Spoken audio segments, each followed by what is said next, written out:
Ha pasado un tiempo desde que hablamos de Serena. La última vez mencionamos el Termoceno, esta historia que detalla los registros evolutivos de un planeta que inició con solo pajaritos de la Tierra y a lo largo de millones de años evolucionaron hasta dinosaurios, ballenas, tiburones y elefantes. Si no has visto las partes anteriores, te recomiendo verlas para que este video tenga sentido. Estamos ahora mismo a 188 millones de años post-establecimiento. Han pasado 10 millones de años desde el Termoceno, y damos paso oficialmente al Pangeaceno. Y una mirada revela ahora un mundo muy alejado del paisaje infernal del Armagedón. Ahora estamos volando sobre una verde costa tropical a lo largo de la costa norte del nuevo supercontinente, donde altos árboles verdes se mecen con una ligera brisa bajo un cielo azul abierto. Olas verdes azuladas rompen suavemente en la orilla de una hermosa playa de arena negra, y una bandada de pequeños pájaros blancos vuela abajo sobre el agua. La temperatura es suave, cálida y húmeda. Seguimos el arroyo tierra adentro durante varios kilómetros, pero no parece haber nada más grande ni más exótico que los pájaros pequeños. En casi todas las partes del suelo se pueden ver grandes cantidades de pequeñas tribus reptilianas, algunas con velas móviles en forma de aletas que destellan hacia arriba y hacia abajo en sus espaldas. Algunos son sencillos, otros están marcados con colores llamativos. La mayoría se encuentra en reposo, casi inmóvil, hasta que se sobresalta, momento en el que salen corriendo para cubrirse con sus cortas patas extendidas, a veces trepando por los troncos de los árboles con pequeñas extremidades delanteras, con garras afiladas. Uno particularmente pequeño, verde, casi invisible entre las hojas hasta que se mueve como un gusano a lo largo de una rama baja, trepando a pasos alternos por sus antebrazos y luego levantando su cola, que termina en un agarre similar a una mano. Donde quiera que uno mire, insectos de todas las formas y tamaños corren y vuelan a través del bosque arenoso, a lo largo del suelo, trepando los árboles y a lo largo de la orilla del arroyo. Algunos son obviamente escarabajos, pero la gran mayoría visibles son hormigas, que siguen siendo los más engañosos de todos los insectos de Serena, y que experimentan un resurgimiento de la diversidad después del Termoceno. Pequeñas, con forma de mosca, zumban en el aire, mordiendo la piel descubierta o bebiendo de flores coloridas que crecen en los claros soleados, mientras que una gran forma de avispa arrastra una especie de extraño gusano marrón, con dos grandes brazos con garras, hacia una madriguera en la arena. Sin embargo, pequeños crustáceos de colores llamativos en diferentes tonos, algunos en rojo y amarillo y otros en azul pálido, se escabullen a lo largo de las ramas de los árboles de hierba, encontrando refugio en esteras de hojas muertas y secas debajo de las frondas verdes, y reuniéndose en tallos secos hacia la parte superior de la planta en la que han producido grandes vainas verdes en racimos colgantes. Sus caparazones no son más grandes que la uña del meñique, y al principio parecen arañas con patas largas y delgadas, pero en realidad son cangrejos terrestres. Sus caparazones brillantemente blindados brillan a la luz, entrelazados con intricados patrones de espinas y proyecciones que aparentemente los hacen difíciles de tragar. Como para probar el punto, cerca del suelo un gordo tribete marrón se abalanza sobre uno, solo para escupirlo casi de inmediato, como si fuera un carbón encendido. Las espinas del caparazón de los cangrejos ahora tienen en sus puntas gotas, de las que gotea un líquido blanco espeso. Habiendo sobrevivido al encuentro y enseñando una lección al depredador, que no olvidará lo que no debe comer, rápidamente se endereza y regresa al tronco del árbol. Trepando delicadamente a través de las hojas y a lo largo de los tallos arqueados, se une a sus compañeros para alimentarse de lo que parece ser los frutos de los árboles. Mientras mastica las pequeñas vainas, exudan un látex espeso y amargo, similar al producido por las espinas del cangrejo. De hecho, es el mismo alcaloide, altamente desagradable que el cangrejo, el único animal aparentemente interesado en trabajar a través de la savia pegajosa para alimentarse de las semillas del árbol de la hierba. El único que secuestra en sus propios tejidos para defenderse, para liberarlo de glándulas especializadas si es atacado por un depredador. El cangrejo está más interesado en las semillas del árbol, pero también consume las vainas menos comestibles para llegar a ellas, y de esta forma absorbe el agente químico al que ha desarrollado una alta tolerancia. Un gran trivete verde con una cresta corta a lo largo de su espalda se aferra a una rama que cuelga sobre el agua, arrancando hojas con fuertes mandíbulas chirriantes y silbando amenazadoramente cuando nos acercamos. Mientras que otro responde saltando desde su posición y deslizándose sobre enormes arcos branquiales de gran tamaño, a un lugar seguro al otro lado del río. Los Mudwickets, ancestros primitivos del trivete, parecidos a ranas y con piel húmeda y sin escamas, que ahora se pueden ver sentados en grandes cantidades en la orilla del agua, presumiblemente esperando que algún pequeño insecto aterrice cerca para poder saltar. Cuando se les molesta, se dejan caer hacia atrás, hacia los lados y en todas las direcciones dentro del agua, con movimientos desordenados de sus colas, algunos chirriando, chasqueando y chasqueando a medida que avanzan, dejando solo pequeños anillos en el agua en su lugar, trabajando a través del tronco de un árbol medio sumergido que bloquea parcialmente el arroyo. Otro animal extraño se dirige hacia el agua, con solo 3 pulgadas de largo. Es una larva rara y sin ojos, que avanza a saltos como de gusanos, impulsándose hacia adelante con 2 grandes brazos con garras, y luego levantando el resto de su cuerpo gordo, parecido a una oruga. Y de hecho no es un insecto en absoluto, sino la larva de algún tipo de pájaro cambiante. Probablemente uno de los aparentemente sencillos pájaros cantores tan numerosos en el bosque circundante. Sus ojos son hendiduras y su visión está poco desarrollada. Parece orientarse a través del olfato y el tacto. Ha desarrollado cerdas a lo largo de su cuerpo para ayudar a sentir su entorno, antes de llegar a la otra orilla. Sin embargo, hace algo aún más sorprendente.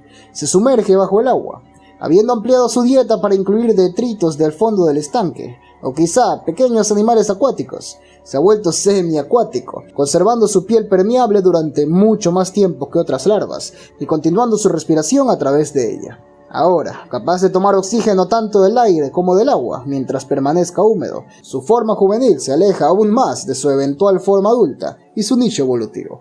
De repente, un animal grande emerge del agua y comienza a moverse hacia la orilla, dejando un evidente rastro de ondas a su paso.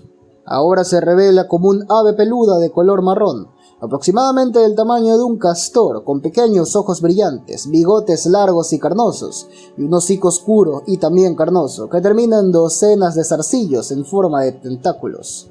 Un descendiente obvio del snowfall acuático de las Islas Kiran, la única especie de ave de pico blando que sobrevivió al Armagedón, aparentemente contra todo pronóstico, a través de sus adaptaciones acuáticas. Sobre troncos caídos no lejos de las colonias de anidación, una criatura serpentina se desliza en el agua, serpenteando sobre la superficie como una serpiente, revelándose como respirando aire y cubierta de escamas. En realidad no es una anguila, sino una larga trivete sin piernas. Y a medida que nos adentramos en el humedal, los mechones de barro se vuelven tan abundantes que a veces oscurecen el barro en el borde de la orilla, reunidos en grupo del bosque circundante, aparentemente para reproducirse y pelear por sus parejas, con posturas agresivas y ensanchamientos de sus dorsales aletas. En un momento, una mancha negra que se mueve rápidamente surge desde la orilla del río hacia la reunión y agarra a una de las hembras más pequeñas de color liso con sus mandíbulas.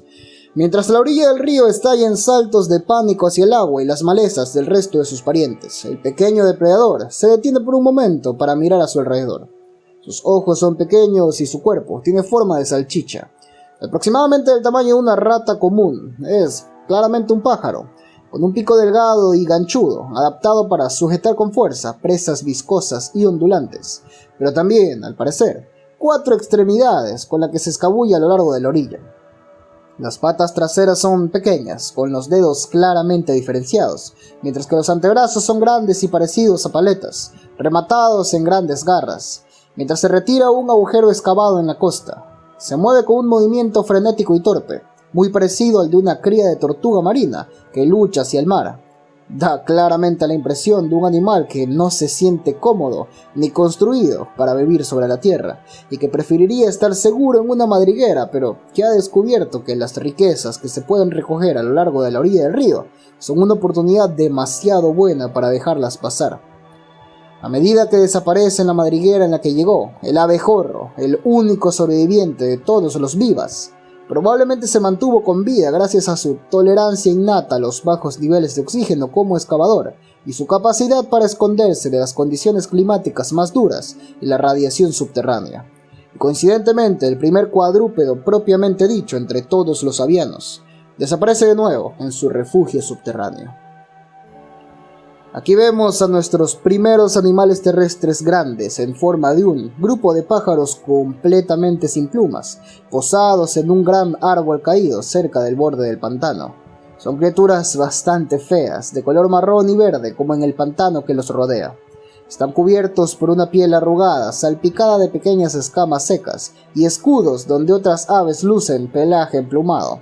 Y cuando se les molesta estiran el cuello, revelando rostros arrugados, parecidos a los de una tortuga, y papada arrugada debajo de la garganta.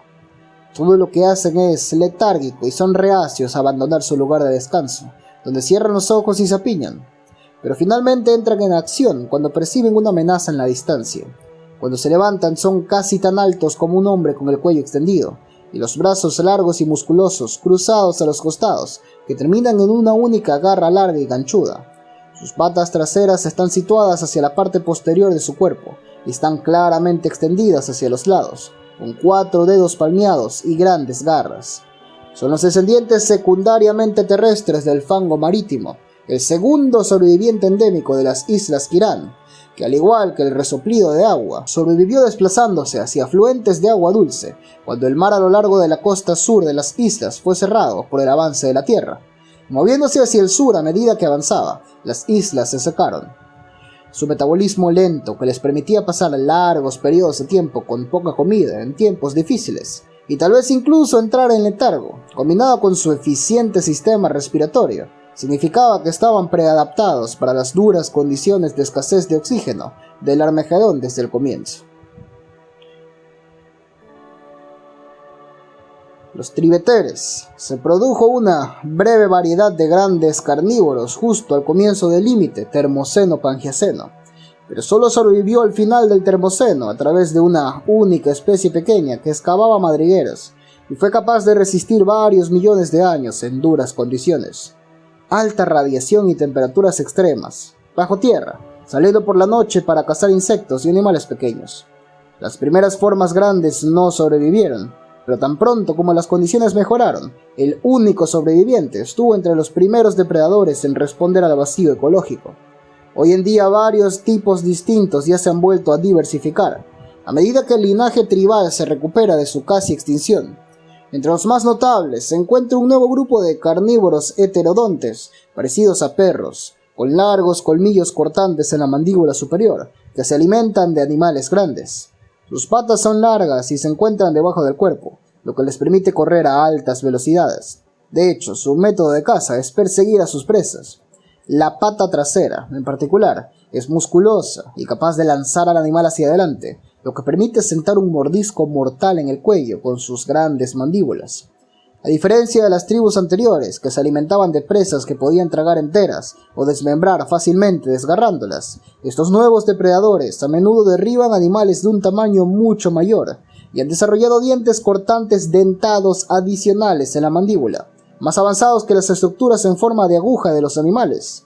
Los tribeteres más tempranos y más capaces de recoger bocados de carne de cadáveres más grandes.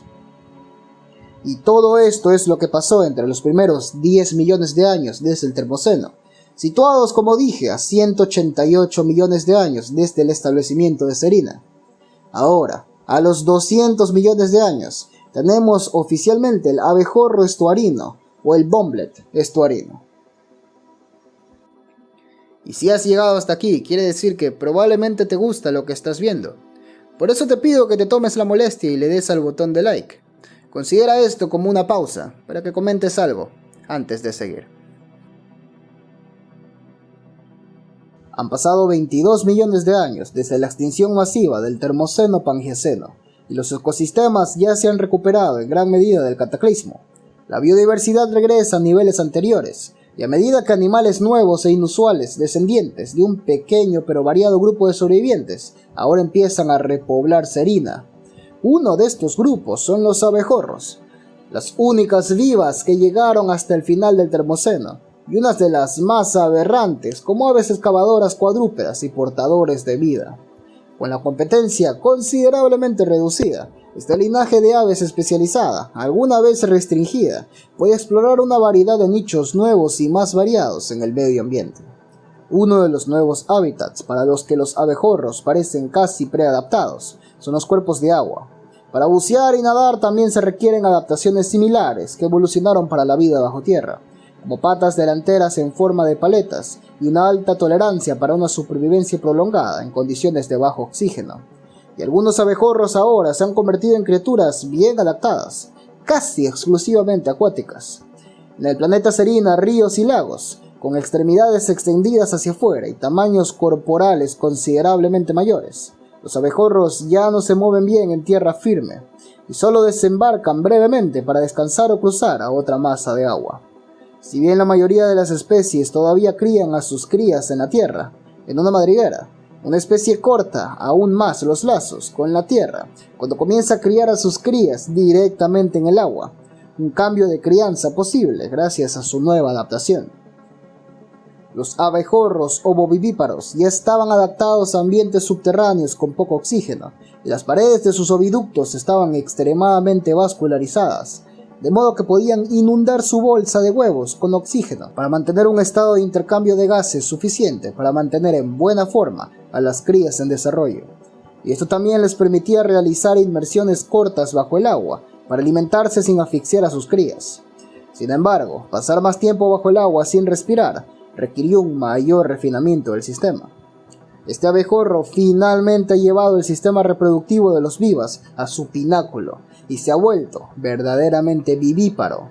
El huevo que produce ahora es mucho más pequeño de lo que cabría esperar, no más grande que una pelota de golf, y su cáscara es extremadamente delgada. Después de unos días en el oviducto, este se fusiona con la pared de los vasos sanguíneos y el sistema circulatorio del embrión se conecta directamente al de la madre. Este abejorro es el segundo linaje de aves que desarrolla una gestación adecuada, junto con los cambiantes cuadrúpedos no voladores. Después de cientos de millones de años de evolución, el abejorro estuarino está ahora completamente libre de las limitaciones de un huevo. Sus crías se desarrollan de forma segura dentro del cuerpo de la madre, conectadas a una línea de vida de su suministro de aire. Ella es libre de sumergirse profundamente en busca de alimento, saliendo a la superficie solo cada 15 o 20 minutos para inundar su sistema con oxígeno fresco, mientras que sus ancestros nacieron muy poco desarrollados como consecuencia de la pérdida de calcio en la cáscara del huevo, por lo que eran más suaves y menos frágiles en la bolsa de huevos, y por lo tanto necesitaban un periodo prolongado de cuidados en un nido. Este no es el caso de los bomblets estuarinos, debido a que la cría ahora está unida directamente al cuerpo de la madre. Tiene un suministro listo de todos los nutrientes y minerales que necesita, incluido el calcio, para que su esqueleto pueda desarrollarse completamente al nacer. Por lo tanto, su único cachorro ahora puede nacer grande, alerta y móvil desde el nacimiento, capaz de nadar junto a sus madres y aprender a alimentarse por sí solo en unos pocos meses. Al dar a luz a este gran bebé, que es mucho más precoz al nacer que sus antepasados, el abejorro estuarino de 25 kilos ya es más de 150 veces más grande que su antepasado del Termoceno, y ahora es totalmente acuático, sin necesidad de moverse a tierra por más tiempo. También es el primer abejorro que pasa cantidades considerables de tiempo en agua salada, con adaptaciones para beber agua de mar y excretar sodio a través de las lágrimas altamente concentradas. El abejorro estuarino vive su vida en las aguas costeras y desembocaduras de ríos, donde busca peces y crustáceos cerca del sedimento, encontrándolos tanto mediante el tacto, con sus bigotes sensibles, como gracias a una vista mejorada en comparación con sus antepasados.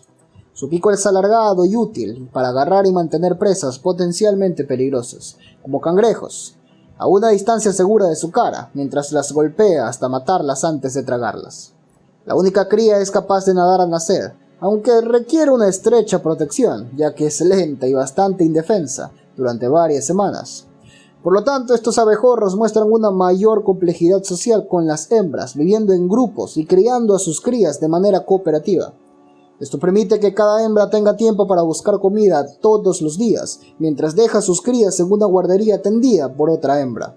Las hembras se alternan a lo largo del día, turnándose como niñeras y luego saliendo a cazar. Y si una no encuentra suficiente comida para sus crías, otra hembra más exitosa del grupo puede incluso dedicar un poco de comida a una cría distinta a la suya.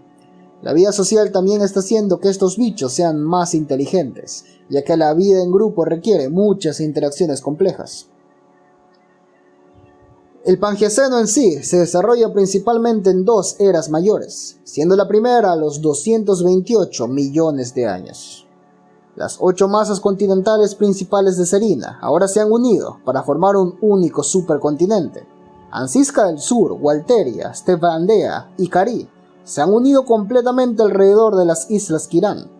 La mayoría de las vías marítimas interiores entre los continentes se han drenado por completo, y se han desarrollado varios grandes lagos de agua dulce en los últimos restos donde alguna vez existieron.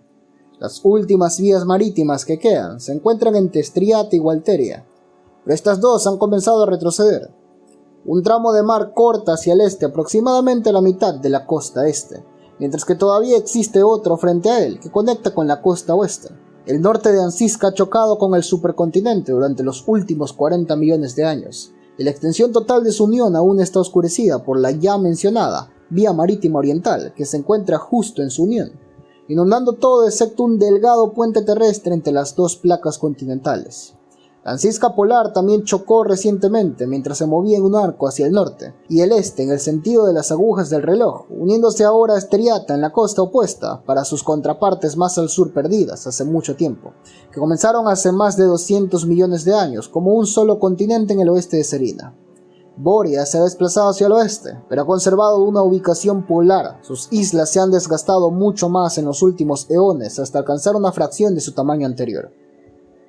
El clima global sigue siendo relativamente templado, pero es más frío que durante la mayor parte del Termoceno, particularmente hacia el hemisferio sur. Actualmente no hay casquetes polares permanentes, pero en los últimos millones de años se han producido varias veces períodos glaciares durante los cuales se han formado para luego retroceder nuevamente. Las nevadas estacionales ocurren en las regiones polares, aunque el polo sur es extremadamente seco y con precipitaciones extremadamente limitadas. Las regiones ecuatoriales, sin embargo, son cálidas y húmedas hacia las costas, y la selva tropical es común hacia el Ecuador. De nuevo, sin embargo, el clima de la parte inferior del supercontinente es seco y árido, con un enorme desierto interior que ocupa gran parte del hemisferio sur.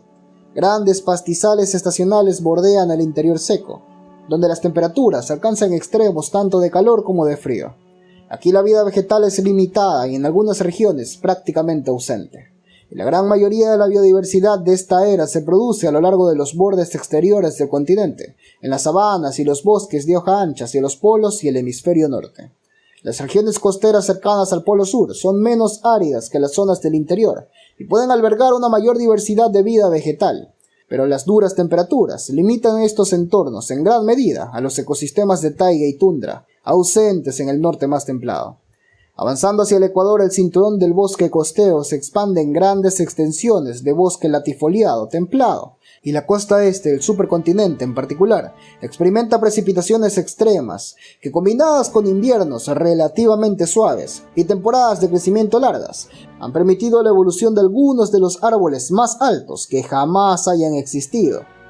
Hacia el norte, a lo largo de la costa este, el clima sigue siendo igualmente húmedo, pero se vuelve tropical, formando una enorme extensión continua de bosque tropical en la luna de costa a costa a lo largo del Ecuador. Un centro de biodiversidad. Algunas partes de este bosque son una verdadera selva completa, mientras que en otras predomina un bioma de bosque tropical estacional, donde los árboles pueden perder sus hojas en el calor del verano para escapar de la sequía y volver a la vida en la temporada de lluvias. Todas las masas continentales del norte están dominadas por bosques y pastizales templados, en los que se distinguen claramente inviernos frescos y veranos calurosos o templados. En el desierto interior del sur, el que experimenta las temperaturas más extremas de Serena en esta época, tanto frías como calientes, las máximas cercanas a los 120 grados Fahrenheit y las mínimas invernales de menos 30 grados, no son inusuales. Por el contrario, las condiciones en el norte son mucho más suaves, con temperaturas invernales incluso en la tierra más septentrional de Boria, que apenas alcanzan los 0 grados Fahrenheit. Pero incluso en esta tierra tan aislada se observan altas temperaturas en verano y frondosos bosques alimentados por altas precipitaciones, que se mantienen más cálidos gracias a una menor temperatura y elevación que el polo sur y corrientes oceánicas cálidas. Y a pesar de que el video ya se está extendiendo demasiado, Déjame terminar esta parte hablando de un espécimen ya mencionado, los perritos serinianos. Los caniteros o bestias perro son una familia de tribus depredadoras de persecución cursorial. Han sido el grupo de grandes depredadores más exitosos y prominentes en Serina durante el Pangiaceno temprano y medio, y surgieron temprano después del límite Termoceno-Pangiaceno, en formas reconocibles en menos de 10 millones de años, y ahora se encuentran en todo el supercontinente, desde el desierto interior del sur, hasta las selvas tropicales y los bosques templados del norte. Los caniteros tienen dentición heterodonte, incluyendo dientes de colmillo utilizados para someter a sus presas, y muelas cortantes para masticar la carne antes de tragarla. Una diferencia notable con respecto a los ancestros anteriores, que tragaban toda su comida entera. Sus mandíbulas son fuertes, capaces de agarrar animales grandes y tirarlos al suelo, y las patas son muy alargadas y digitigradas, y el peso nace solo en 4 dedos de las patas delanteras, con el sexto y el más interno reducidos a espolones, y el séptimo dedo muy reducido, completamente ausente. Los carniteros son cursoriales, y persiguen a sus presas hasta el agotamiento. Y aunque la mayoría son terrestres, un grupo de caniteros se ha vuelto acuático y parecido a una foca colonizando los mares. Los caniteros son peludos y de sangre caliente, como todos los tribetes. Sus cerebros son relativamente grandes, aunque proporcionalmente menos que los de la mayoría de los carnívoros terrestres equivalentes. La mayoría de las especies son fundamentalmente solitarias, pero se toleran entre sí en presencia de abundante alimento. Los caniteros evolucionaron originalmente para cazar a aves terrestres pequeñas y veloces, especialmente los cambiantes unguligrados cuadrúpedos, pero con el desplazamiento gradual de estas formas por molodontes más competitivos, los caniteros han comenzado a alimentarse también de sus parientes lejanos, empujando a algunos de ellos a desarrollar sus propias formas digitigradas convergentes, tan bien adaptadas para huir de los depredadores, como lo están los cazadores para atraparlos en otra carrera armamentista evolutiva. Las crías de canitero nacen en un estado subdesarrollado y dependiente, completamente dependiendo de sus padres durante muchos meses, antes de poder cazar por sí solos. Las hembras o las parejas suelen cavar madrigueras, aunque aprovechan cuevas o huecos naturales para criar a sus crías, que se alimentan con estos restos regurgitados de la comida de los adultos. Los cachorros nacen ciegos y más o menos sordos, pero a las 4 semanas de edad están lo suficientemente desarrollados como para comenzar a abandonar el nido por periodos cortos. Aunque tienden a parecerse a los cachorros o cachorros de depredadores terrestres, con orejas grandes, ojos grandes y expresivos, patas de gran tamaño y una torpeza infantil general, son notablemente menos juguetones, mientras que los gatos y perros bebés pasan sus días luchando y persiguiendo a sus compañeros de camada en juegos que perfeccionan las habilidades que necesitarán para cazar cuando sean adultos. Los caniteros jóvenes parecen depender mucho más de las habilidades instintivas innatas para cazar, y son capaces de matar presas con éxito incluso sin práctica, que es la forma de jugar con otros miembros de su especie tan pronto como tengan unos meses de edad. Aunque instintivamente persiguen pequeños insectos o animales desde una edad muy temprana, no juegan mucho entre ellos y la mayor parte de la interacción entre hermanos es agresiva y competitiva. Aunque principalmente son solitarios, algunos caniteros cooperan para atacar a presas demasiado grandes para abordarlas por sí solos. Se trata de un esfuerzo tosco y descoordinado, pero estos animales normalmente compartirán este botín con una agresión mínima. Alto, un segundo. La verdad quería solo subir este video así, pero solo para ustedes, ¿sí? Porque todo lo que hemos hablado ha sido prácticamente un resumen general del inicio del Pangiaceno. Aquí les traigo 10 criaturas más de esta época de una sola vez, comenzando por los Mertrips. Imagínate a los Mertrips como los rebeldes del océano. Son como unos descendientes acuáticos que se parecen a sus ancestros terrestres, pero con un giro marino. Han vuelto al mar como depredadores ágiles, persiguiendo peces en los ricos océanos poco profundos de Serina en la era del Pangiaceno. Han desarrollado colas parecidas a las de las ballenas, y sus brazos se han transformado en aletas con 7 dedos. Son depredadores activos y de sangre caliente, capaces de aguantar la respiración por más de 15 minutos. Tiempo de sobra para perseguir a sus presas bajo el agua y atraparlas con sus mandíbulas alargadas y llenas de dientes afilados. Pero a pesar de su vida acuática, todavía vuelven a la orilla para dar a luz. Imagínate una playa llena de Mertrips dando a luz y socializando. Sus crías son muy independientes y están listas para cazar en solo unas pocas semanas. Los machos, sin embargo, son como nómadas del mar, viajando en busca de hembras receptivas, sin territorio fijo y sin dramas de macho alfa. Y aunque compiten por las hembras, no son agresivos entre sí, prefieren unirse para cazar juntos y tener más oportunidades de comida. En resumen, los Mertrip son como una familia rebelde de tribets del mar. Continuando ahora con los peces con manos o los handfishes. En el Pangeaceno medio, hace 228 millones de años desde la colonización, los peces se han establecido firmemente en la tierra junto a las aves. Los tribets son los descendientes totalmente terrestres de peces poecilios vivíparos, derivados de los antiguos anfibios mudwickets, que se han diversificado en numerosas formas, incluido los cálidos tribeteres.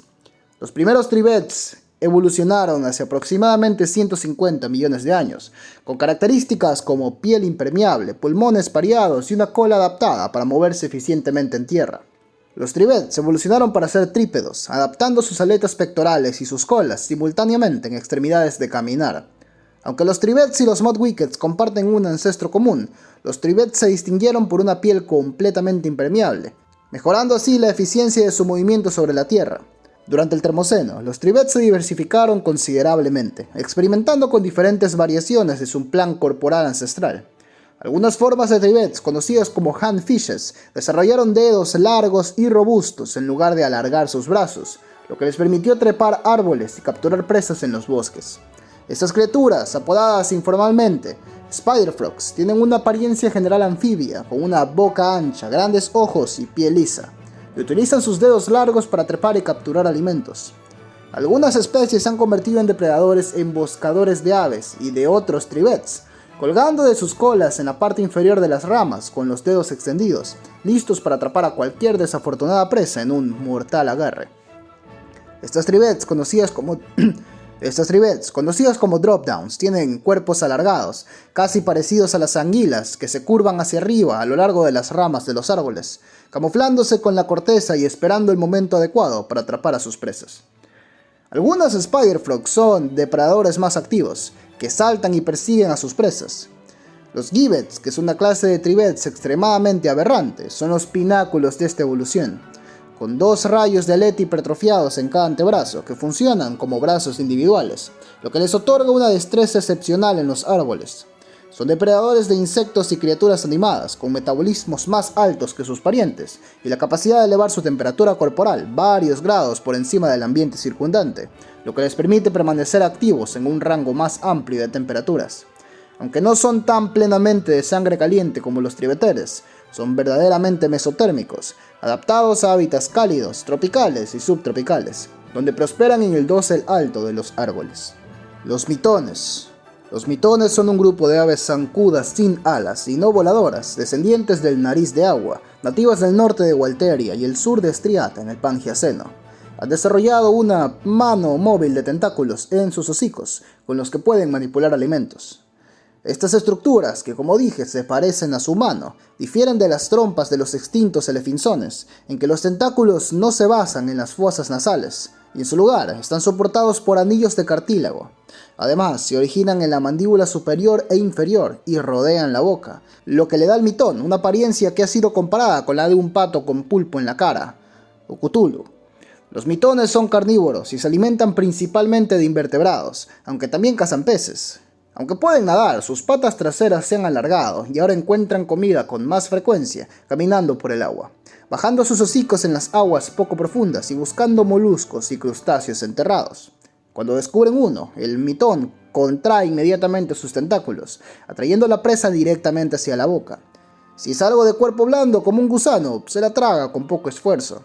Con mayor frecuencia, sin embargo, es algo con caparazón duro, y para acceder a la carne dentro de una almeja o un cangrejo, el mitón lo aplasta entre sus placas mandibulares, que contienen crestas elevadas de queratina a lo largo de sus bordes, que proporcionan un agarre firme. El poder de la trituración del mitón no proviene de su mandíbula inferior, que es comparativamente débil, sino de su pico superior. Esta estructura está muy musculada y está separada del cráneo de manera que puede deslizarse hacia adelante y hacia atrás, permitiendo al mitón no solo romper las conchas de sus fuentes de alimento, sino también masticar su comida después, triturando la mandíbula superior contra la inferior y cortando su presa en trozos más manejables. Este método de masticación es notablemente diferente al de los vivas, que impulsaban su masticación con su lengua dentada móvil, pero no es fundamentalmente muy diferente de los métodos de trituración de los tribeteres molodontos, aunque mucho más primitivo. La vista de los mitones es de mayor importancia para ellos que para sus ancestros más acuáticos, y su visión es más aguda, especialmente para detectar movimiento. Como resultado de su ascendencia como animales excavadores, sin embargo, no pueden ver en color completo, pudiendo ver en el espectro azul y amarillo, pero no en el rojo o verde. A pesar de esto, todavía pueden ver luz ultravioleta. Los mitones son aves bastante inteligentes. Sus cerebros son proporcionalmente grandes y son capaces de usar herramientas, manipulando piedras y usándolo como yunques para romper las conchas de moluscos demasiado grandes para caber en su boca. Spoiler.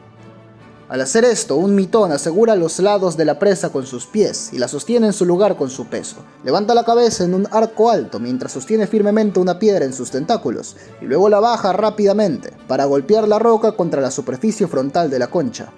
Las mejores piedras se guardan durante largos periodos de tiempo y son transportadas por sus dueños, defendidas contra otros que puedan querer robárselas, y en general dándoles un valor extremadamente alto, ya que permiten a un individuo acceder a fuentes de alimento de otra manera inalcanzables.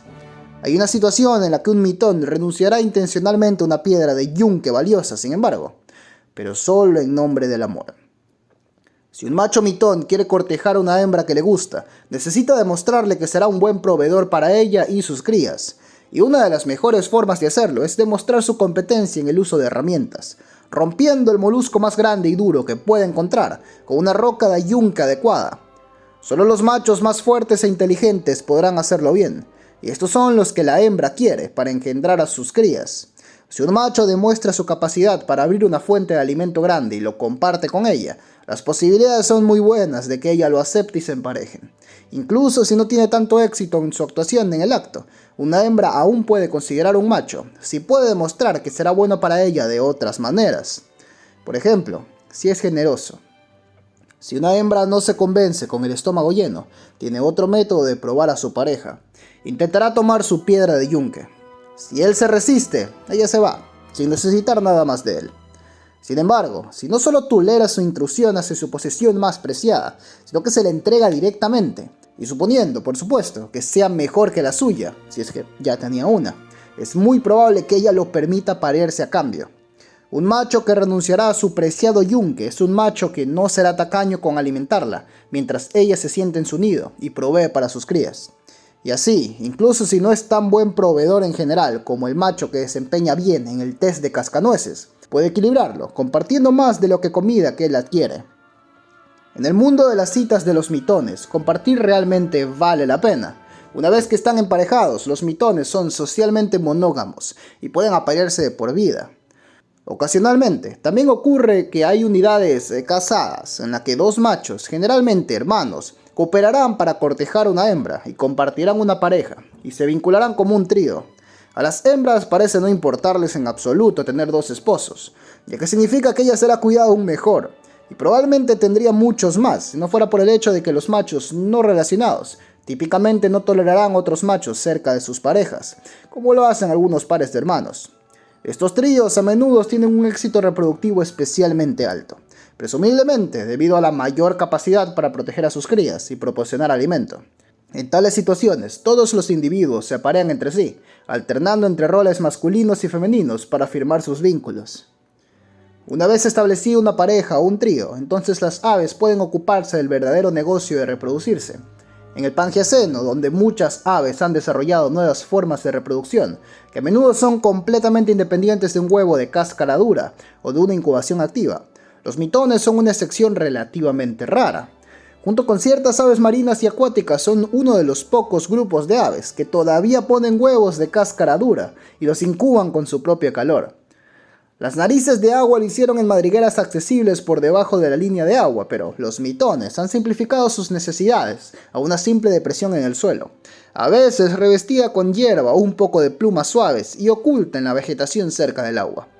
Se ponen de 3 a 8 huevos, generalmente 4 o 5 que son incubados completamente por la hembra, mientras que los machos le alimentan y eclosionan en unos 30 días.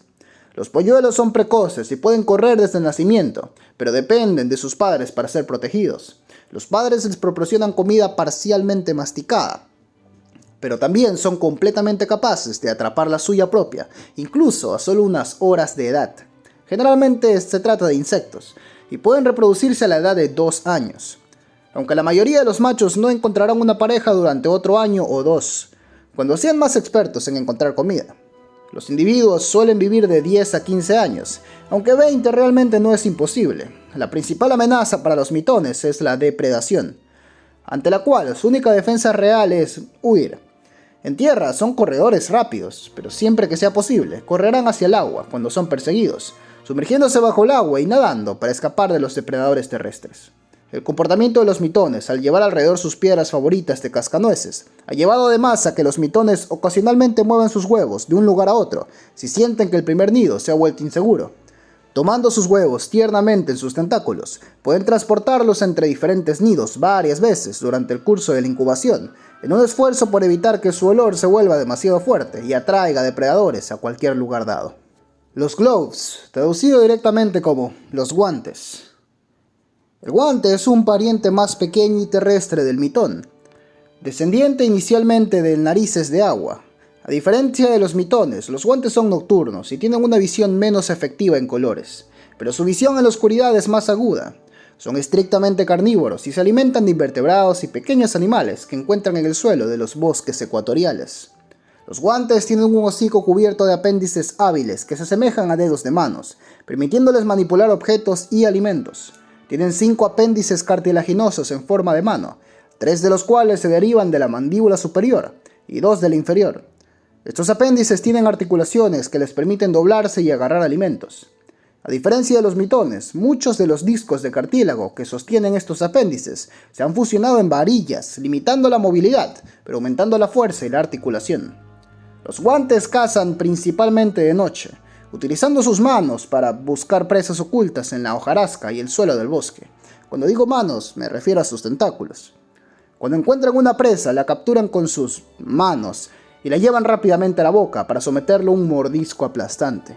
Aunque son más lentos que los mitones, sus patas se les permiten huir a través de la densa vegetación del bosque, buscando refugio en lugares inaccesibles para depredadores más grandes. En términos de apareamiento, los guantes son monógamos en serie y cortejan a nuevas parejas cada primavera. Los machos utilizan el cortejo alimentando a las hembras con comida y luego las encierran en nidos subterráneos que han excavado previamente. Una vez que la hembra está dentro, el macho la alimenta a través de una pequeña abertura en el nido hasta que los huevos eclosionan y los polluelos son lo suficientemente grandes como para salir del nido. Los polluelos de guantes son semiprecoces al nacer y permanecen en el nido durante 2 semanas, alimentándose exclusivamente de la regurgitación de su madre. Una vez que abandonan el nido, pasan varias semanas más con su padre antes de independizarse.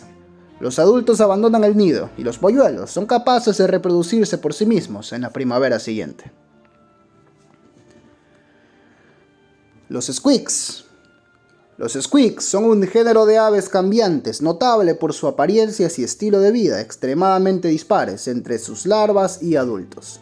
Las larvas son parásitos ciegos, sin plumas, que carecen de pulmones desarrollados y respiran a través de su piel delgada y húmeda, mientras que los adultos son aves voladoras, completamente desarrolladas, pero extremadamente pequeñas.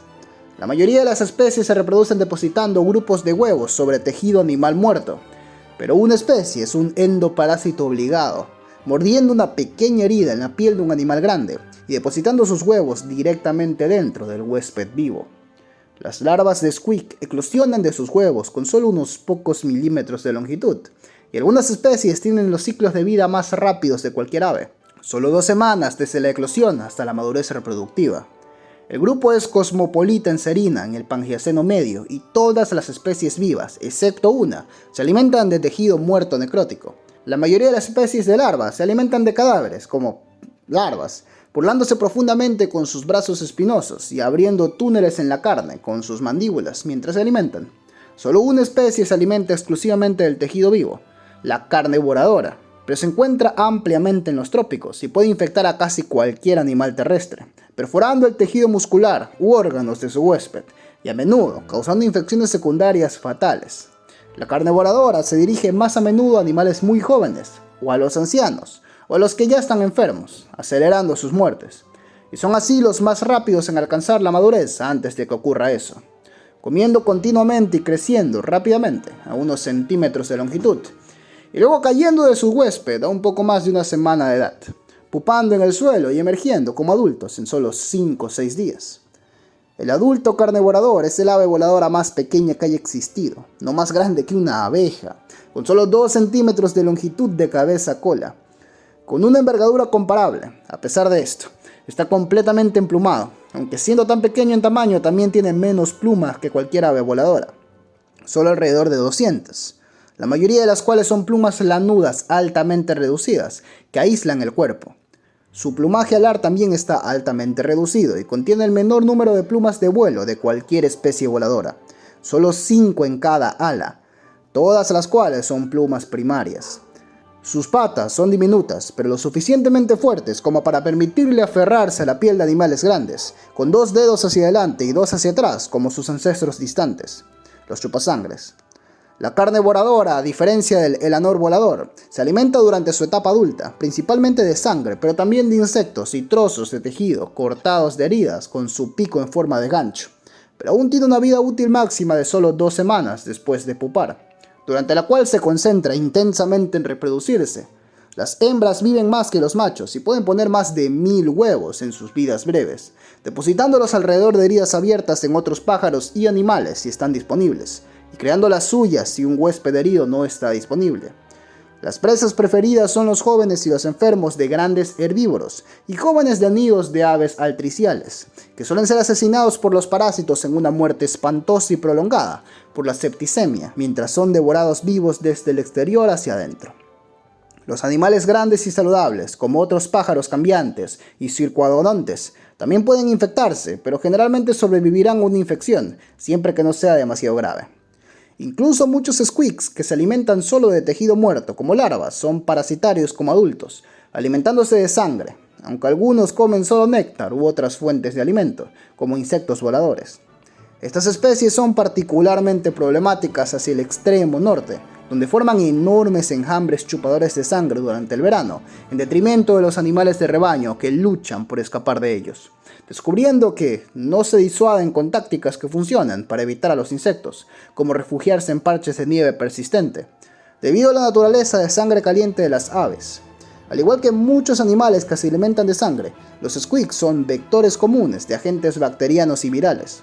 Las larvas de algunas especies, sin embargo, también tienen una función beneficiosa. Al limpiar el tejido necrótico de una herida, pueden reducir el riesgo de infección y ayudan a un animal a sanar, siempre que la lesión no sea potencialmente mortal de por sí. En los climas fríos, los squeaks pasarán el invierno en su etapa de pupa, envueltos en una cáscara protectora de mucosidad enterrada bajo tierra. Emergerán como adultos voladores en la primavera para buscar un nuevo huésped para sus huevos. Casi todos los squeaks son diurnos, pero la carne voladora vuela de noche para evitar ser detectada por sus huéspedes. Por lo tanto, está equipada con ojos especialmente grandes y una aguda visión nocturna. También es una de las especies menos coloridas, principalmente negra con blanco en la cabeza y motas claras en su parte inferior. Las especies diurnas suelen ser más brillantes, con marcas llamativas en la cabeza y las alas. La evolución de las aves placentarias. Los pájaros placentarios vivíparos podrían considerarse la cima de la reproducción aviar, siendo el primer y único pájaro en desprenderse completamente de los límites del huevo. Sin embargo, esta adaptación no apareció de una sola vez, sino que es el resultado de muchas adaptaciones desarrolladas por sus ancestros a lo largo de incontables generaciones. Hablaremos de los ornquis. Los ornquis son el grupo de aves cambiantes arbóreas, similares a los prosimios, nativas de los trópicos de Serina en el Pangiaceno temprano. Son muy similares a los ancestros de todos los otros pájaros placentarios no voladores. Las hembras ornquis producen huevos muy pequeños, de aproximadamente medio centímetro de diámetro, con cáscaras blandas como otros pájaros cambiantes, pero en menor cantidad, solo entre 20 y 50 huevos. La mayoría de los otros pájaros cambiantes retienen los huevos en sus oviductos durante hasta un día mientras se producen, y luego liberan grandes cantidades de ellos simultáneamente. Sin embargo, los ornquis retienen sus huevos durante mucho más tiempo. lo suficiente como para que los huevos se asienten e implanten en el útero de la madre, y en varios días eclosionen internamente. Es probable que en un ancestro anterior al Ornki, estos bebés nacieran como de costumbre, simplemente como larvas recién nacidas.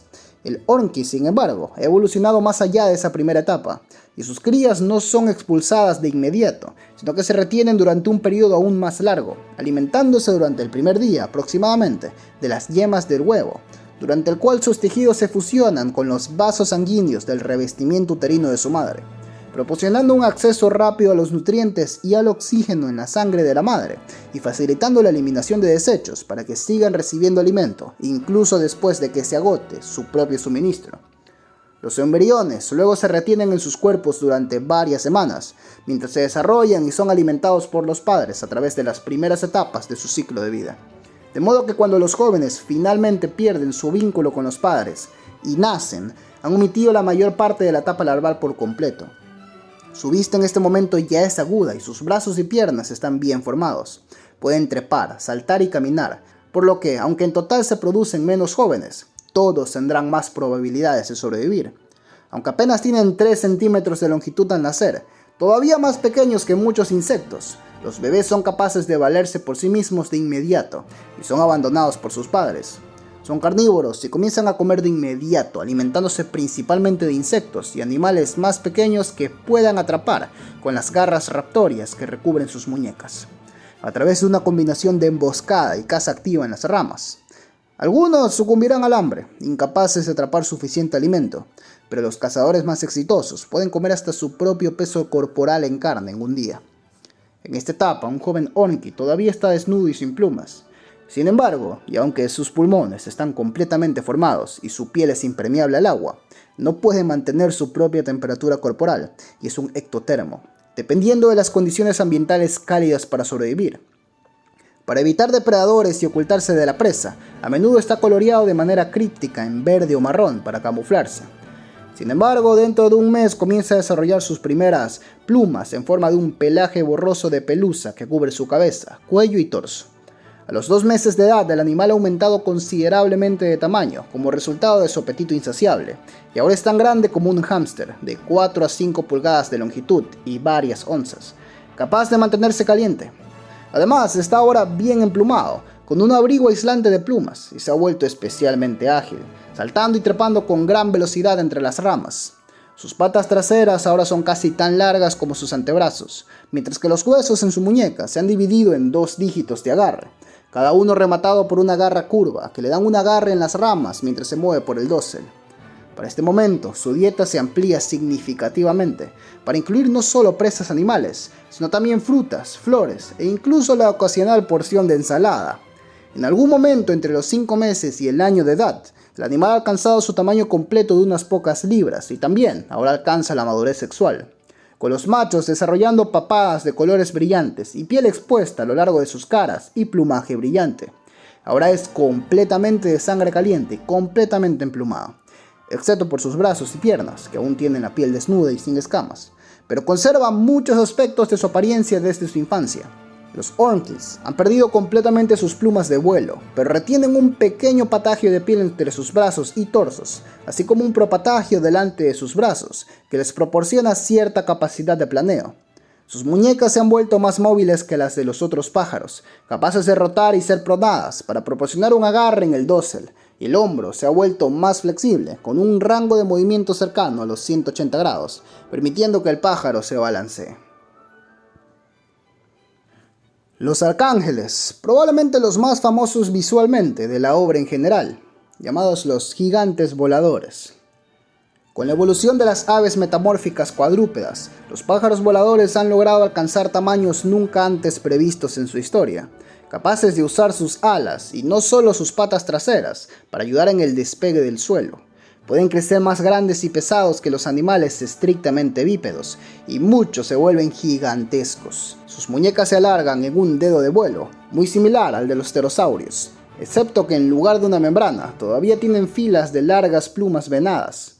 Los dígitos con garras en la muñeca evolucionan en una mano acolchada rudimentaria sobre la cual se soporta el peso, mientras que el dígito alar, de hecho, es una fusión del segundo y tercer dígito de la mano. Se dobla hacia arriba a lo largo de los brazos cuando están en el suelo. Una vez que la forma evolucionó, se diversificó enormemente. Los primeros de los gigantes voladores eran animales generalistas, parecidos a grullas, no mucho más grandes que los avutardas, que eran omnívoros, con una marcha cuadrúpeda bien adaptada para volar a grandes tamaños, pero con cuellos largos y picos bastante débiles. Estaban tan bien adaptados para crecer muy grandes como lo estaban los pterosaurios de la Tierra, pero poco preparados para convertirse en depredadores de manera similar.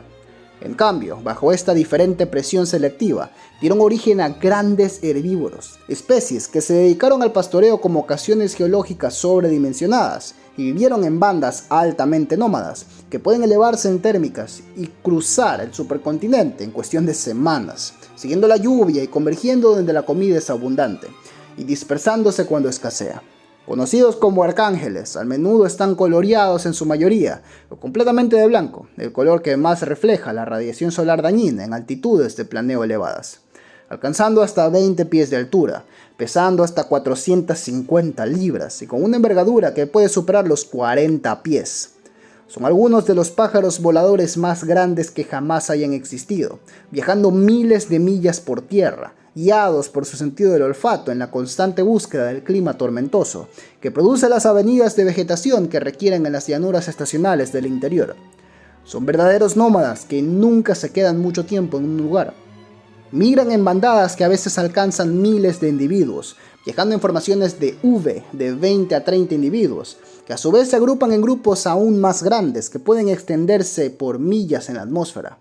Cuando encuentran las lluvias, las bandadas planean hacia el suelo, extendiéndose sus inmensas alas y aterrizan torpemente corriendo en el suelo, primero con sus pies y luego atrapándose en el último minuto con sus alas, tropezando ocasionalmente y cayendo hacia adelante. La emoción del grupo es fácil de ver ahora mientras sus llamadas de trompeta llenan la pradera y sus aves se reúnen en grupos más pequeños. Algunas aves se mantienen alerta mientras el resto baja la cabeza para pastar. Ahora se atiborran de las hierbas recién brotadas y durante este tiempo rara vez vuelan, plegando sus alas contra sus brazos y prefiriendo galopar, incluso si son presionados por depredadores hasta el último minuto, cuando se elevarán laboriosamente en vuelo desde un trote y se lanzarán hacia el aire como un ala delta. Su método de alimentación es compartido por las aves acuáticas de la tierra. Procesan rápidamente su comida, digiriendo lo que pueden lo más rápido posible y reteniendo solo una pequeña cantidad de foraje en su tracto digestivo en cualquier momento para no sobrecargarse excesivamente. Por lo tanto, son alimentadores ineficientes y deben alimentarse durante la mayor parte de sus horas de vigilia, durante muchos días seguidos, para acumular suficientes reservas de grasa para varios días de viaje posterior cuando las lluvias se desplacen y la comida en un lugar se agote. La vida de un arcángel es por lo tanto una de festín y ayuno. Cuando las lluvias soplan en otra parte, la hierba se marchita, la bandada vuelve a volar para seguir con suerte. Para ese momento haber producido suficiente grasa para mantenerlos en marcha hasta que lleguen a prados más verdes nuevamente. Los arcángeles son tan grandes que el despegue y el aterrizaje son ambos asuntos torpes. De hecho, con el estómago lleno es posible que no puedan despegar sin un viento en contra. Y por lo tanto, cuando las condiciones suficientes aparecen, toda la bandada generalmente despega al mismo tiempo. Debido a que son competentes en tierra, esto no es una gran desventaja, a menos que haya un largo periodo de clima sin viento, al mismo tiempo que la comida comienza a escasear, en cuyo caso las aves más grandes y pesadas pueden morir de hambre. Una vez en el aire, sin embargo, los arcángeles son voladores extraordinariamente eficientes, que pueden planear sin esfuerzo en térmicas altas, durante muchas millas. Para aumentar su superficie han desarrollado alas traseras en sus patas que cuando se extienden detrás de ellos funcionan como aerodinámicas adicionales, ayudándolos a mantener en el aire con el menor esfuerzo posible. Los arcángeles son aves placentarias, pero tienen adaptaciones muy diferentes de otros grupos y se encuentran entre los más primitivos y extraños de su clado. Todos estos gigantes voladores retienen a sus crías internamente, y el desarrollo a través de las etapas larvales ahora ocurre en un útero como en los orquis y los cereceles. Sin embargo, para minimizar la cantidad de peso que deben transportar, lo que afectaría su capacidad de vuelo, los embriones de los arcángeles aún entran en etapa pupal mientras están en el útero, creando un saco mucoso lleno de líquido amniótico, en el que maduran desde las larvas rosadas y sin plumas hasta polluelos de pájaros reconocibles. Este saco se vacía del cuerpo de la madre antes de la eclosión, y funciona como un huevo, pero difiere del de un pájaro más basal, tanto en estructura como internamente. Es de cáscara blanda y gomosa. Su embrión ya no depende de los minerales de la cáscara del huevo para su desarrollo, por lo que la cáscara del saco pupal no contiene calcio. Los arcángeles llevan muchos embriones en desarrollo a la vez, que pupan simultáneamente en respuesta a señales hormonales, para que las madres puedan poner nidadas de estos huevos, todos a la vez. Los depositan en suelos cálidos y húmedos, donde permanecerán húmedos y dejarán su desarrollo al azar. No prestan más atención y se habrán alejado mucho una vez que los diminutos polluelos salgan emplumados y totalmente capaces de volar. Dado que la gran mayoría de los voladores gigantes son altamente nómadas y siguen fuentes de alimento transitorias tanto en las llanuras estacionales como el mar, no pueden permitirse establecerse por mucho tiempo para proteger a sus crías en pupación ellos mismos. El polluelo de arcángel en pupación, una vez fuera del cálido cuerpo de su madre, no puede mantener su propia temperatura corporal y es, efectivamente, ectotérmico, dependiendo completamente de condiciones ambientales cálidas para crecer, y por lo tanto, la velocidad a la que se desarrollan varía considerablemente. Cuando emergen, el polluelo tiembla violentamente durante algunos minutos, a veces durante más de una hora, para generar calor corporal y elevar su temperatura central hasta que esté lo suficientemente caliente para volar. Una vez que su metabolismo se inicia de esta manera, el polluelo puede mantener su calor a través de la termogénesis y ha hecho la transición a un metabolismo de sangre caliente que mantendrá toda su vida adulta. Para mantener el calor interno, sin embargo, debe encontrar comida rápidamente o morirá de hambre. El polluelo es súper precocial al nacer, capaz de volar tan pronto como se haya calentado, pero no obstante es mucho más pequeño que el adulto y debe ocupar un nicho muy diferente. Y los juveniles de casi todos los grupos comienzan la vida como pequeños insectívoros que viven en o a lo largo de los bordes de los bosques o humedales, independientemente de lo que eventualmente vayan a comer como adultos. Incluso los de los arcángeles, que como adultos serán herbívoros, no pueden sustituir esa dieta en la infancia, requiriendo una dieta más rica en proteínas que incorpore muchos insectos durante los primeros años de vida para alcanzar su tamaño adulto. Por lo tanto, pasan sus primeros años viviendo exclusivamente en estos ambientes, abandonándolos para unirse a las bandadas nómadas solo cuando tienen varios años de edad. La madurez de la mayoría de los gigantes es bastante lenta entre las aves, con un tamaño adulto y una madurez sexual que no se alcanzan hasta los 6 a 10 años. Los ornimorfos. Los ornimorfos en su etapa larval son fundamentalmente similares al ancestro de sus parientes totalmente acuáticos. Se desviaron temprano de los primeros cambiantes, cuyas crías eran completamente acuáticas, y como ellos, comienzan la vida como un diminuto huevo gelatinoso, depositado en un manojo de vegetación acuática en un arroyo por un adulto volador, que pronto eclosionan en una criatura que, para todos los propósitos, se asemeja a un renacuajo, que se propulsa con una cola membranosa y un par de brotes de extremidades truncadas a cada lado de su cabeza, que eventualmente se convertirán en sus antebrazos. Carece de pico o de mandíbula móvil y se alimenta raspando algas con un conjunto rasposo de labios proyectados hacia abajo, y es completamente sin huesos. Mientras que algunos ornimorfos siguieron el camino evolutivo de seguir adaptándose a la vida del reino submarino y se convirtieron en las salamandras y más derivados, los cambiantes de peces que ya no metamorfeas en absoluto. Para la mayoría de los representantes, este es solo una pequeña parte de su ciclo de vida, y los ornimorfos no son una excepción. Después de unos meses, rara vez hasta un año, este renacuajo aviar comienza a cambiar.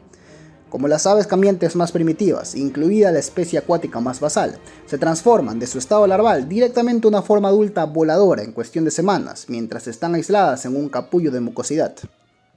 Sin embargo, los ornimorfos, en cambio, se han adaptado para madurar más gradualmente debido a la extrema disparidad entre la biología de sus etapas de vida larval y adulta, y permanecen activos y alertas mientras lo hacen durante un periodo de tiempo más largo.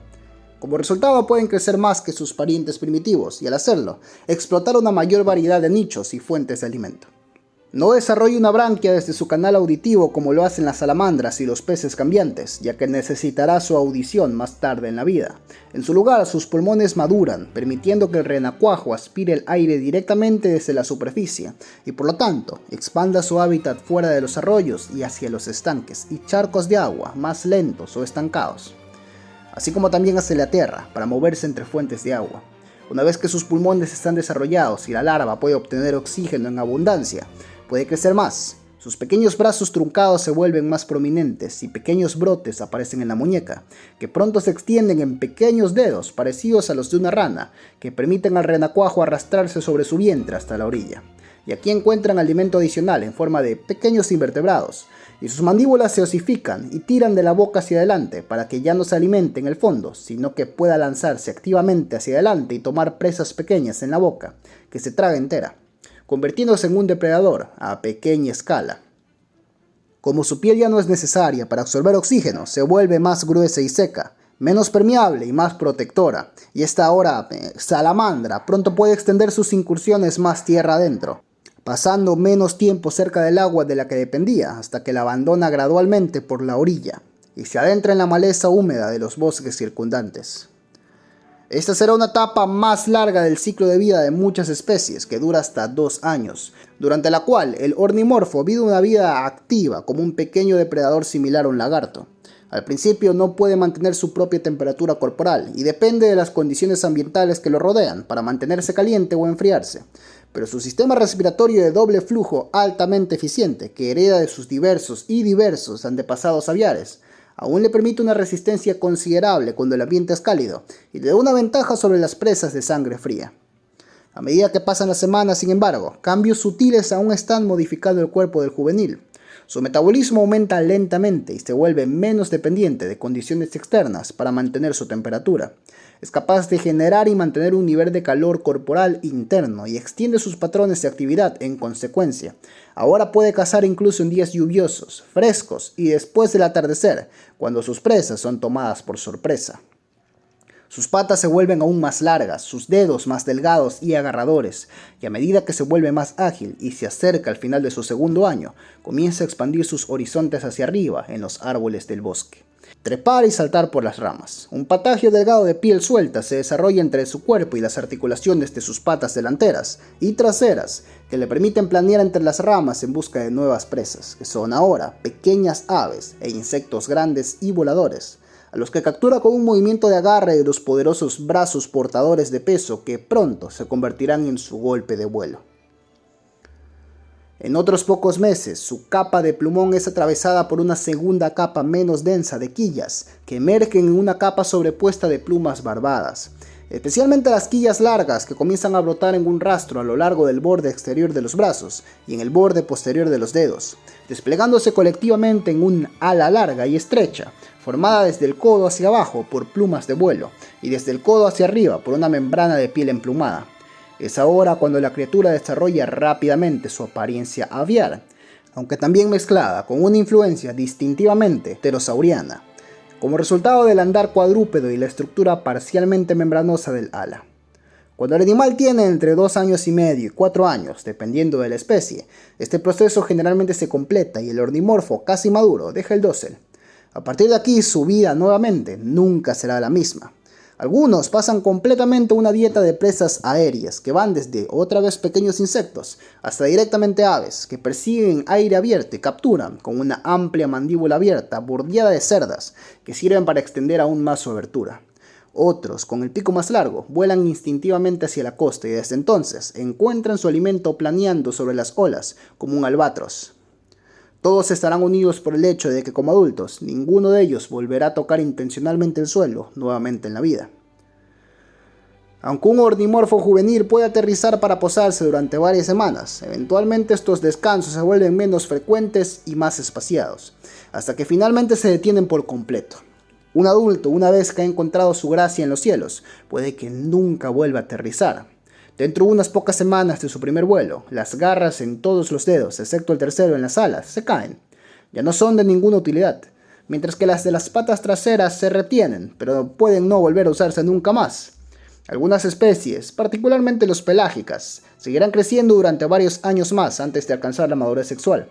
Y durante ese tiempo aumentarán considerablemente sus proporciones en todas partes, excepto en las patas traseras, que se volverán atrofiadas, pequeñas e inútiles, escondidas por el plumaje. En la tierra, incluso las aves más aéreas de todas deben regresar al suelo, al menos para criar a sus crías, aunque pueden pasar el resto de su tiempo en el aire. Los ornimorfos, que carecen tanto de huevo de cáscara dura para incubar, como de crías que requieran atención, están libres de tales limitaciones, Comen, duermen y se aparean en el cielo, con las hembras bajando solo por cuestión de segundos para rozar la superficie de un arroyo de agua dulce y depositar un montón de huevos, que a su vez repetirán todo el ciclo. Esta es la etapa final de la vida del ornimorfo, la etapa reproductiva voladora, y es la más larga con diferencia. Algunas especies vuelan por los cielos sin tocar el suelo durante más de 100 años. Una vez alzados, no será hasta que sean llevados con fuerza hacia abajo en la muerte, que muchos volverán a tocar el suelo nuevamente. Los ornimorfos no son el único organismo en existencia que reorquesta su historia evolutiva en su crecimiento y desarrollos individuales. Muchas criaturas lo hacen en menor medida, incluidas otras aves, así como mamíferos que exhiben rasgos pisiformes, como el comienzo de las branquias en su desarrollo embrionario temprano. Las ranas y otros anfibios lo hacen en mayor medida, demostrando la transición de pez a tetrápodo en el transcurso de unas pocas semanas a meses. Pero solo en los ornimorfos se ha estirado y exagerado tan espectacularmente un ciclo de vida de tantas etapas. Desde un comienzo extremadamente primitivo, como criaturas parecidas a peces sin mandíbula, sin espinas, raspando algas en el agua, hasta un final como un majestuoso pájaro de sangre caliente que surja a los cielos por 100 años. Los snarks y el rey. Los snarks son descendientes de depredadores que se alimentaban en el fondo marino y que divergieron en el periodo del Crioceno.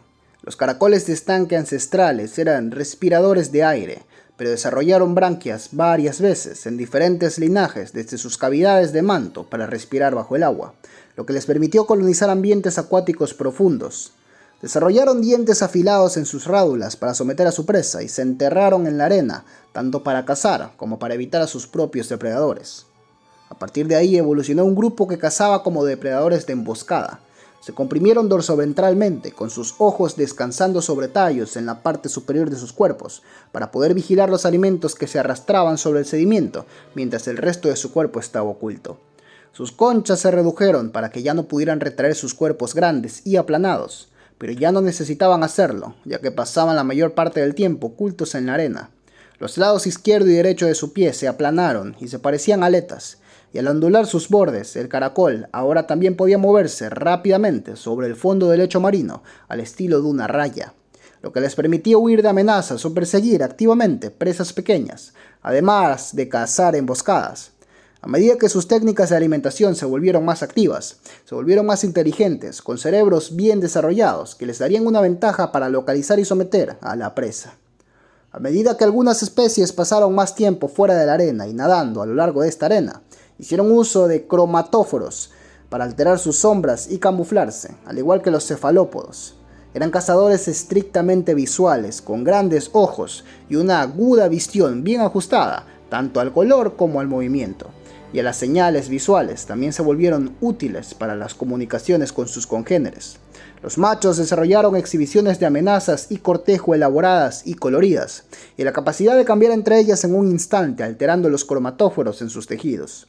Especies como esta, animales que eran en gran medida una mezcla de calamares y rayas, eran abundantes para el comienzo del Termoceno, y se extendieron por los mares de Serina, con algunas volviendo a los ambientes de ríos de agua dulce. Al final del Termoceno serían los representantes más pequeños de este grupo, los que colonizarían hábitats terrestres, que persistirían hasta el Pangiaceno y recolonizarían los mares vacíos. Los snarks, después del límite Termoceno-Pangiaceno, permanecieron principalmente como carnívoros, pero sus dietas se ampliaron desde presas, principalmente invertebradas, capturadas en el fondo marino, hasta una amplia variedad de animales acuáticos. Las formas más ágiles de natación libre cazaban peces en su elemento. Algunas incluso utilizaban cambios de color hipnóticos para confundirlos, lo que les permitía acercarse hasta que podían atrapar a su presa. Todos se alimentaban con un par de rádulas extensibles y articuladas, que se originaron como un par de espolones afilados en la rádula ancestral singular, utilizada como una pinza para agarrar presas, en los snarks más antiguos.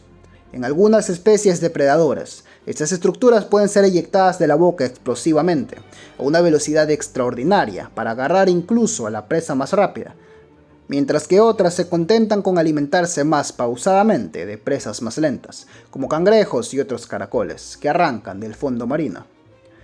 El King Trawler es el snark más grande conocido, con una envergadura que puede alcanzar los 30 pies y una longitud corporal de más de 40. Sus rádulas dentadas se han especializado en redes de barbas que pueden extender y cerrar alrededor de grupos de plancton y peces pequeños para luego tragarlos enteros. Junto con el comúnmente avistado Lesser Trawler, son criaturas extremadamente nómadas que pueden cruzar océanos enteros siguiendo floraciones de plancton. Son más numerosos cerca de las aguas polares más frías, pero se pueden encontrar en cualquiera de los mares de Serena. Son oportunistas y aprovecharán las bolas de cebo inducidas por la depredación de otros animales, pero más frecuentemente descansan en el fondo marino poco profundo durante el día y salen a alimentarse por la noche, cuando el plancton se eleva a la superficie desde las profundidades. Mientras que el king trawler es solitario, excepto por reuniones incidentales en áreas de alta densidad del alimento, el lesser trawler, mucho más pequeño, que crece alrededor de 10 pies de ancho y largo, viaja en bancos de varias docenas, que ocasionalmente superan más de 100 individuos. Las redes de rádulas de esta especie son más finas, lo suficiente como para recolectar no solo animales pequeños, sino también fitoplancton, lo que permite una mayor densidad de población y los convierte en el único snark con inclinaciones omnívoras significativas. Los snarks no son hermafroditas, a diferencia de sus antepasados más antiguos. Los órganos sexuales masculinos y femeninos nacen en individuos separados, y el sexo se determina antes del nacimiento. Sin embargo, algunas especies pueden cambiar de sexo durante su vida, siendo esto normal en una especie particular. El apareamiento es interno y traumático. El órgano sexual masculino es un espurión proyectil, y para inseminar a una hembra, él la inyecta en el flanco de las cercanías de sus ovarios. Las hembras receptivas normalmente cambian dramáticamente de color y desarrollan marcas guía en su cuerpo cuando son estimuladas por el cortejo de un macho, que utiliza para alinear su espurión y asegurarse de alcanzar su objetivo y fertilizar sus huevos. Aunque el proceso parece doloroso, en realidad es placentero para la hembra, siempre y cuando el macho golpee el área correcta, la cual tiene pocas terminaciones nerviosas. La estimulación, incluso la penetración por espurión en esta región, libera una inundación de sustancias químicas positivas que funcionan como endorfinas en los vertebrados, dando una sensación de calma y placer. Afortunadamente para el macho, este le volverá a crecer en unos meses, para cuando, esperemos, esté inclinado a ser un poco más cuidadoso. Los machos también utilizan sus espuriones como armas en combates entre ellos, aunque en estos casos apuntan a áreas más vitales como los ojos y la cara. Estas inyecciones también suelen ser secas, ya que liberar esperma en combates entre machos sería un desperdicio obvio de recursos. Los machos carecen de parches de apareamiento sensibles, lo que sugiere que es probable que encuentren dolorosas estas lesiones, especialmente en las regiones más sensibles. Casi todos los snarks se caracterizan por un nivel altamente avanzado de cuidado parental, que se ha establecido en el clado desde el Termoceno. Los huevos que retienen hasta la eclosión y los jóvenes nacen a través de ovoviviparidad, un proceso que se desarrolló en un ancestro común antes de que los snarks divergieran. Lo que distingue especialmente a los snarks es el nivel de protección que brindan a sus crías.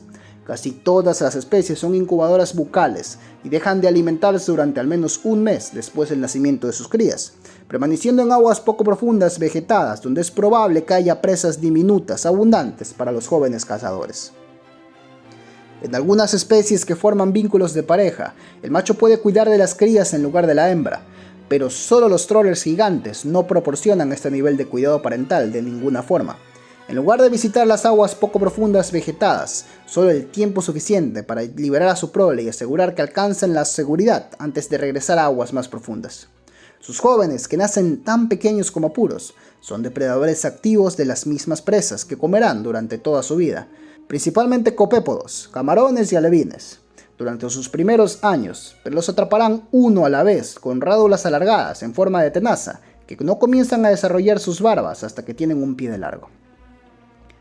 El king trawler tiene una esperanza de vida de potencialmente cientos de años, aunque en la madurez una hembra puede producir hasta 100 crías a la vez. No alcanzan la edad reproductiva hasta entre 50 y 75 años. Los cereceles. Los cereceles son un grupo de aves placentarias cursoriales y herbívoras que evolucionaron dentro del clado de los orquis, nativas de las llanuras interiores del supercontinente, 228 millones de años después del establecimiento. Varían considerablemente en tamaño, desde esquivos grandes de matorrales del tamaño de zorros hasta grupos de pastoreo tan grandes como caballos. Las aproximadamente 20 especies vivientes son altamente divergentes de otros orquis, habiendo dejado los árboles y adaptando una forma y comportamiento cursoriales, similares a la de los ciervos o antílopes. Los cereceles son cuadrúpedos obligados, con sus extremidades traseras posicionadas al final del cuerpo y su centro de equilibrio adelantado, lo que inhibe la locomoción bípeda prolongada. Las alas están modificadas en miembros de caminar esbeltos, con las muñecas muy alargadas. Descendientes de caminadores primitivos, los cereceles aún ponen peso en sus nudillos, pero los huesos posteriormente se han vuelto a unir, acortando sustancialmente, y se han unido en una almohadilla de tejido blanco, con las garras proyectándose como espolones afilados desde la muñeca interna y utilizadas para la defensa. Los pies traseros son extremadamente alargados en una postura digitágrada, con el tobillo situado más de la mitad de la pierna. Todo el peso recae en las puntas de los dedos tercero y cuarto, que están fusionados, excepto en su extremo, y son extraordinariamente largos. El hallux y el segundo dedo se levantan alto del suelo y aún están bien desarrollados, a pesar de servir poco propósito funcional, lo que sugiere que los antepasados de los Cerecele adaptaron rápidamente sus hábitos cursoriales, sin mucho tiempo para que los dedos de repuesto se redujeran. Los Cerecele suelen estar marcados con patrones audaces y contrastantes de rayas y manchas, lo que probablemente sirve para ocultar sus contornos cuando se mueven en grupos grandes, además de servir como un laberinto de colores y distractor para los depredadores. Las manchas oscuras también ocultan patrones ultravioletas visibles para las aves mismas, lo que puede tener importancia para atraer parejas y comunicarse a distancias.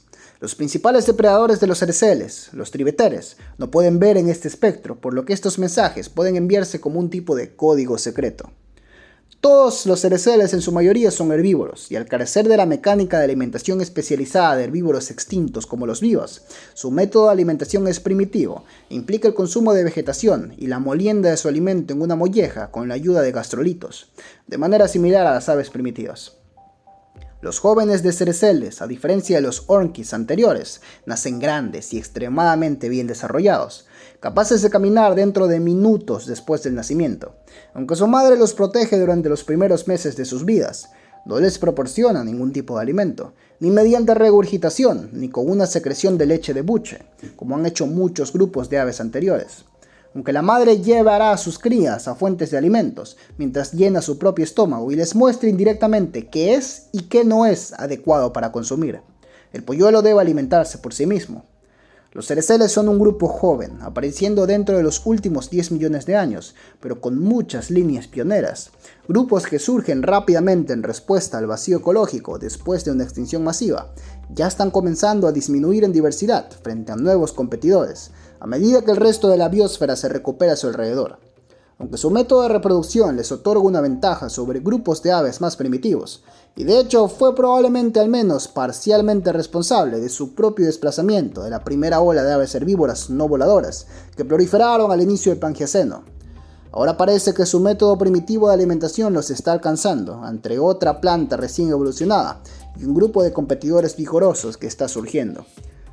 Y listo, hemos llegado a la mitad del segundo periodo del Pangeaceno, excesivamente resumido para ustedes. Aún faltan unas 10 especies más de este subperiodo. Luego un gran texto detallando el Pangeaceno tardío, seguido de otras 2 especies más o menos. Y de ahí, terminando el Pangeaceno, tendremos las primeras criaturas inteligentes de la obra, dándole el paso al último periodo, llamado el Último Ceno.